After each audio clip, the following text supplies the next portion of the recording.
Hi అండి, welcome back to our channel. Friends అందరూ ఎలా ఉన్నారు? బాగున్నారా? మేమైతే చాలా బాగున్నామండి. ఈరోజు అయితే నా స్టైల్లో అయితే క్యాప్సికమ్ అండ్ ఆలూ ఫ్రై అనేది చూపిస్తాను. చూసేయండి. కావాల్సినవి ఆనియన్స్, మిర్చి, అలాగే అల్లం వెల్లుల్లి పేస్ట్, క్యాప్సికమ్, ఆలూ అండి. ఫస్ట్ ఒక ప్యాన్ పెట్టుకున్నాను. దాంట్లో అయితే పోపు దినుసులు, ఆయిల్, అలాగే అల్లం వెల్లుల్లి పేస్ట్, ఆనియన్స్, మిర్చి అయితే వేసుకున్నానండి. ఇవన్నీ బాగా మగ్గాక దాంట్లోనైతే నేనైతే ఇంకా ఆలూ అయితే వేసుకున్నానండి. ఆలూ అనేది ఒక 5 minutes బాగా కుక్ చేసుకోవాలి. దాని తర్వాత అయితే ఇంకా క్యాప్సికమ్ అయితే వేసుకున్నానండి.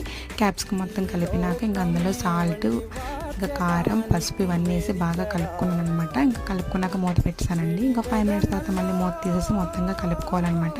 అలా కలుపుకుంటూ అడుగు అంటదండి. దాని తర్వాత మళ్ళీ కలుపుకున్నాను అనమాట. ఒక 5 minutes తర్వాత ఇంకా ఫైనల్లీ కుక్ అయింది కదా అని టమాటా అయితే యాడ్ చేశానండి. ఇంకా యాడ్ చేశాక టమాటా కూడా కుక్ అయిపోయింది అనమాట. మొత్తం అనమాట కలుపుకున్నాను. దాంట్లో గరం మసాలా అండ్ ధనియాల పౌడర్ అయితే యాడ్ చేశానండి. ఫైనల్లీ కుక్ అయిపోయింది అనమాట. Capsicum curry is ready.